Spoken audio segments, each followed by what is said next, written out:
சிம்மராசிக்காரர்கள் பொதுவாகவே நண்பர்களே, இந்த சிம்மராசிக்காரர்கள், சிம்ம லக்னத்துக்காரர்கள், இந்த சிம்மம் அப்படின்னா என்ன அப்படின்னா, சிம்மம்னா சிங்கம். இவர்கள் எப்பொழுதும் தனித்து செயல்பட விரும்புபவர்கள், தனித்து செயல்படுவார்கள். இந்த சிம்மராசிக்காரர்களை இவர்களுக்கு ஒரு மனுஷனுக்கு நல்ல நேரம் வரலாம், ஆனால் இவ்வளோ நல்ல நேரம் வரக்கூடாது. 5ஆம் இடத்திலே சூரிய பகவான் இருக்கிறார், புத பகவான் இருக்கிறார், சுக்கிர பகவான் இருக்கிறார், செவ்வாய் பகவான் இருக்கிறார். ஒரு ஊரே 5ஆம் இடத்துல இருக்குங்க. 5ஆம் இடம்ங்கிறது என்ன? யோகஸ்தானம். யோகஸ்தானத்தில் இத்தனை பேர் இருக்கும்போது வாழ்க்கை எப்படி போகுதுமோ யோகமாக போகும், தங்கமாக போகும், யோகமாக போகும். நண்பர்களே, எதெல்லாம் யோகமோ இந்த மார்கழி தொடங்கி தை மாதம் வரை, மார்கழி தொடங்கி தை மாதம் வரை உங்கள் வாழ்க்கை எப்படி செல்லுகிறது என்பதை பார்க்கிறோம்.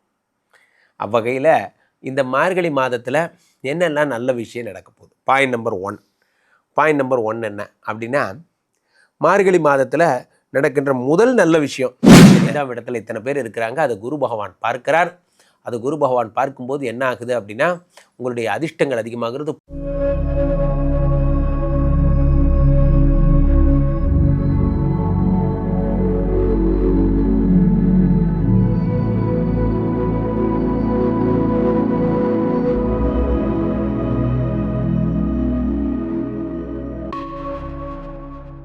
உலகெங்கிலும் இருக்கும் ஆன்மீக பரிகார நேயர்கள் அனைவருக்கும் வணக்கம். நான் உங்கள் ராம்ஜி.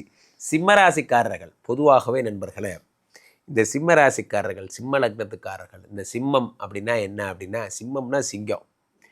இவர்கள் எப்பொழுதும் தனித்து செயல்பட விரும்புபவர்கள், தனித்து செயல்படுவார்கள்.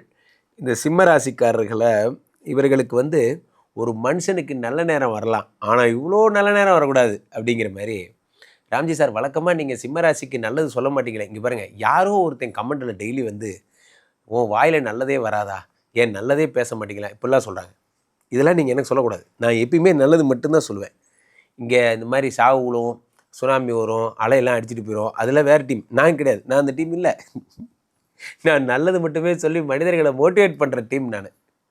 ஸோ அதனால் நான் என்றைக்குமே இதெல்லாம் சொன்னதில்லை. அப்போது சிம்மராசிக்காரர்களை பொறுத்த வரைக்குமே உங்களுக்கு என்ன நடக்குங்கிறத நம்ம சொல்கிறேன். 5ஆம் இடத்திலே சூரிய பகவான் இருக்கிறார், புத பகவான் இருக்கிறார், சுக்கிர பகவான் இருக்கிறார், செவ்வாய் பகவான் இருக்கிறார். ஒரு ஊரே 5ஆம் இடத்துல இருக்குங்க. 5ஆம் இடம்ங்கிறது என்ன? யோகஸ்தானம். யோகஸ்தானத்தில் இத்தனை பேர் இருக்கும்போது வாழ்க்கை எப்படி போகுதுமோ யோகமாக போகும், தங்கமாக போகும், யோகமாக போகும். நண்பர்களே, எதெல்லாம் யோகமோ இந்த மார்கழி தொடங்கி தை மாதம் வரை, மார்கழி தொடங்கி தை மாதம் வரை உங்கள் வாழ்க்கை எப்படி செல்லுகிறது என்பதை பார்க்கிறோம். அவ்வகையில் இந்த மார்கழி மாதத்தில் என்னெல்லாம் நல்ல விஷயம் நடக்க போகுது? பாயிண்ட் நம்பர் ஒன் என்ன அப்படின்னா, மார்கழி மாதத்தில் நடக்கின்ற முதல் நல்ல விஷயம் என்ன?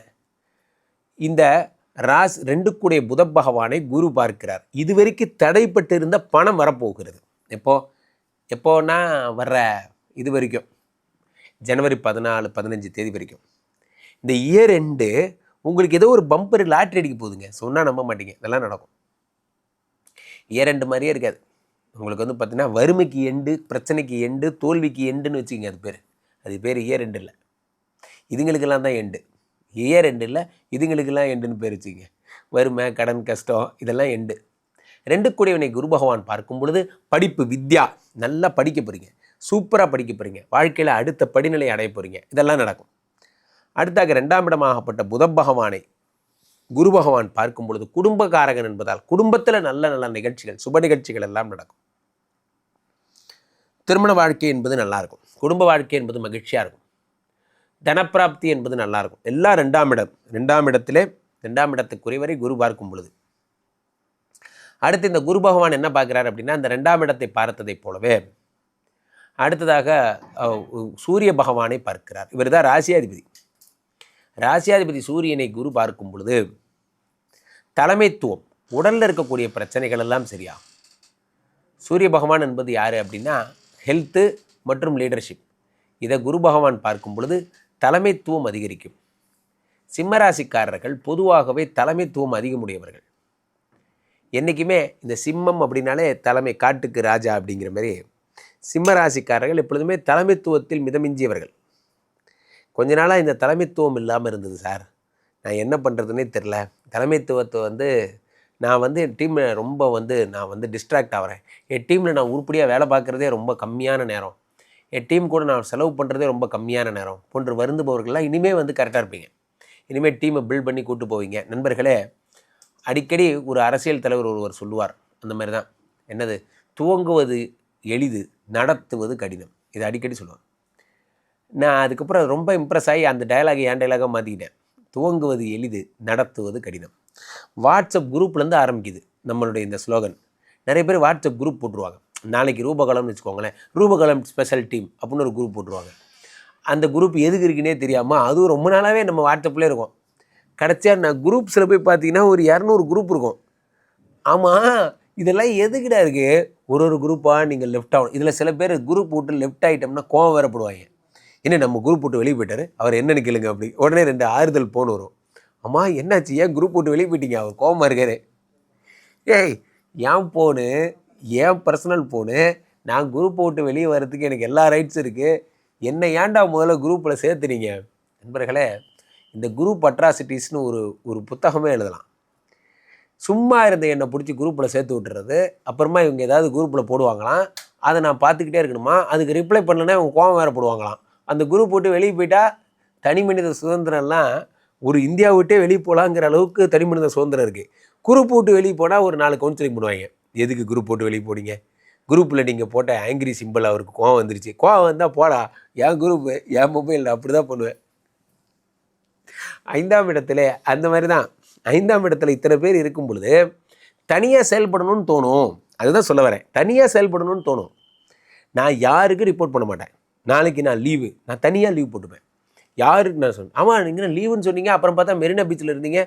நான் லீவுன்னு தான் சொன்னேன். எனக்கு உடம்பு சரியில்லைன்னு சொன்னேன்னா நான் மெரினா பீச்சுக்கு போவேன், எல்லா எலியட்ஸ் பீச்சுக்கு போவேன், எங்கே வேணால் போண்டா. இதான் அப்போது 5ஆம் இடத்துல இத்தனை பேருக்கு தனித்து செயல்படணும். உங்கள் கூடலாம் வேலை பார்க்குறதுக்கு நான் தனியாக வேலை பார்த்துக்கலாம் போன்ற எண்ணம் வரும். ஆனால் நண்பர்களே, அது மிகவும் நல்ல எண்ணம். உண்மையில் சொல்லப்போனால் யாரெல்லாம் நமக்கு இந்த முடிவு எடுத்ததுக்கப்புறம் நீங்கள் சொந்த காலில் நிற்க போகிறீங்கன்னு அர்த்தம்.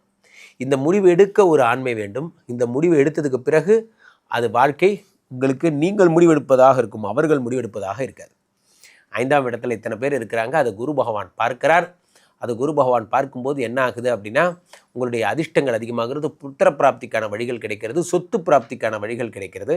சிம்மராசிக்காரர்கள் இப்பொழுது தொடங்கி ஜனவரி வரை பிரமாதம். கீழே போயிட்டு இந்த 2 நம்பரை கூப்பிடுங்க, உங்களுடைய சொந்த ஜாதகத்தை பார்த்து கொள்ளுங்கள்.